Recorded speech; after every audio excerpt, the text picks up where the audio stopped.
Well, I was lucky enough to be born on the farm with horses, and so that's what got me into it, riding with my older siblings. I grew up as the youngest of 5, and we all just had our horses that we rode in the mountains near where we grew up. It was just, we lived on a farm, and it was just, girls riding horses and having fun. It just happened that we ended up with this many horses on our farm. It turned out that someone died and they had some horses, and they were 5 and 10 years old, and they weren't trained yet. And so we took those horses on to get them trained so that they could be rehomed. And the horses that are getting rehabbed right now is one of our own horses, and we were on a horse ride, and she got speared with a stick, and the stick was about 1 inch in diameter. And so that created a lot of internal restrictions and injury that caused her to be lame.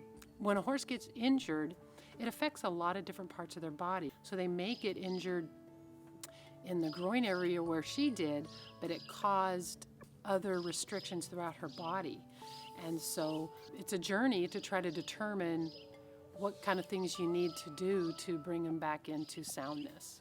So one of our jobs is to help the horses lift their back and shift their weight back onto their hind end so that their back end is carrying more of the weight. And then they can lift their neck up and lift the base of their neck. And so when horses go in circles, they're often leaning.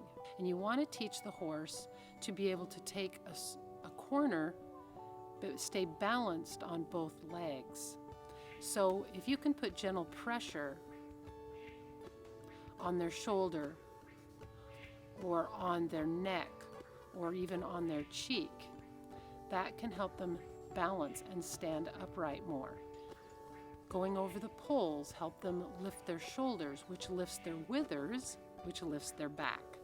My business partner is currently going to osteopathy school for horses. That journey is going to take about 3 years, and then she will be a equine doctor of osteopathy. And she will be able to do manipulations on horses, and we'll have a lot more information about how to rehab a horse. So we're hoping in the future to be able to bring 1 or 2 horses in at a time to do rehab at our facility.